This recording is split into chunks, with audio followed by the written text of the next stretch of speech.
Hello and a very warm welcome back to the channel. And as you can see, I'm just at the workbench and looking at loads and loads of bits. And what is this, you wonder? Well, I'll tell you what it is. It's a HO scale locomotive, a depiction of an American AT&SF 210-4, and it belongs to Peter, friend of the channel, and it's fallen from his layout. Always a nightmare. Big expensive locomotives falling to the floor, and it landed heavily on this side and cracked this cylinder. Well, I just glued a nut in there to keep the valve gear moving until I could get the spares, but that highlighted the main fault. Now I don't know whether I can pan in enough to show you, but just here the main drive gear has cracked through and opened up, so it jams in the gearbox. Now I must say that Broadway models in America have been super helpful. We've had a couple of misorders of spares, but there is an order on its way, and I'm confident that this time we'll have the loco back and running. So I'm looking forward to testing it on the Super 4 layout and getting it back to you, Peter. So I'll update you as soon as I can. But fiddling with this has set my mind in motion a bit about an item in my collection, something I've only ever looked at, never ran, but I thought today we'd give it a go on the Super 4 layout for a bit of fun. So let's go over and have a look and see what I'm going to be getting on the downward main line today that's going to be pulling my fuel train. Okay, well, here's the old 1970s wrapping, and you can see something quite different in here today. So let me just see if I can lift it out. Sellotape's all gone from this box. And this is a Rivarossi. Now it's the 4884 Big Boy, Union Pacific, model 1254.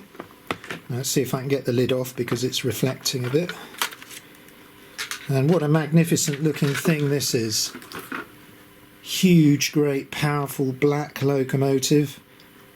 And if you've been looking at the internet at all, you'll know that there's a real life one of these that's actually running around again in America. But will this run on the Super 4 main lines? I mean, it's not quite Triang, is it? But let's give it a go. So I'm going to unpack this, give it a light oiling, and let's see what it does on the main layout. Okay, well that took me a lot longer than I thought. And 2 further cups of coffee. Lots to disassemble to get to all the drive on this. Both the articulated 8-wheel drive sections do in fact couple to the motor, so there's going to be 16 driven wheels on this loco. Lots of bearings to oil, and it was very dry. Also, looking at it, it doesn't look like it's done a lot of track time. There are a couple of traction tyres on it, and I think the time has come now to give it a good workout. Now I haven't got any American rolling stock, but my Hornby 00 fuel train should give it a bit of a challenge. And I'm moving over to the controller now, so I'm going to try and feed the power in and get it to start up. Let's hope we don't get a huge amount of wheel slip from this, because I could imagine couplings taking up there. I could imagine that this would take the nickel off my rails, the amount of drive rails it's got. But let's have a look at it.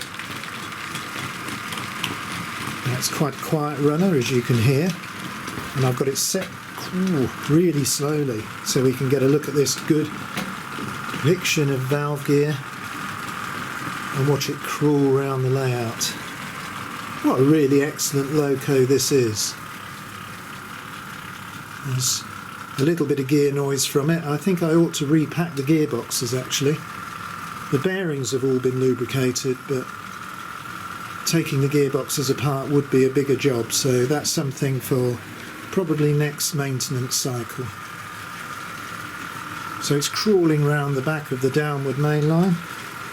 Just going to increase the power of fraction. Has got a working light at the front. Just glimmering at the moment, but it's quite a spectacle, isn't it? Doesn't seem to mind the Super 4 points and diamonds. Just listen to this going over this junction.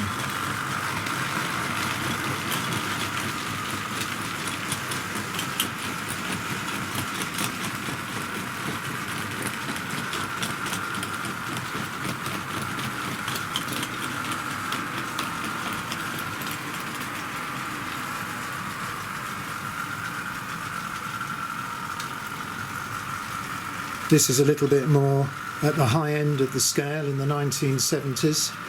I shudder to think how much this item would have been when it was new, but I would imagine it would have been quite some money. I think there are more modern versions of this model.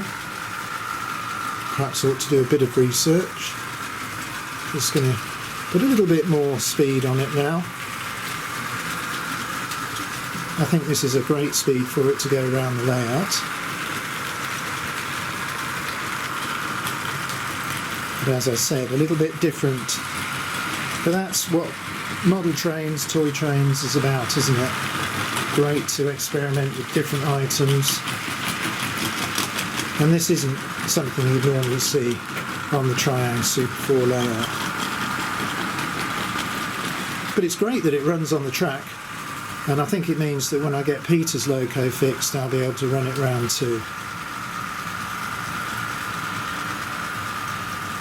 Well, I hope you've enjoyed seeing this Rivarossi loco today. I think that we'll be back with the Triang and Triang Hornby and Wren next week. But I'm going to leave you with a few shots of this going around the layout now. And until the next video, I'll say goodbye.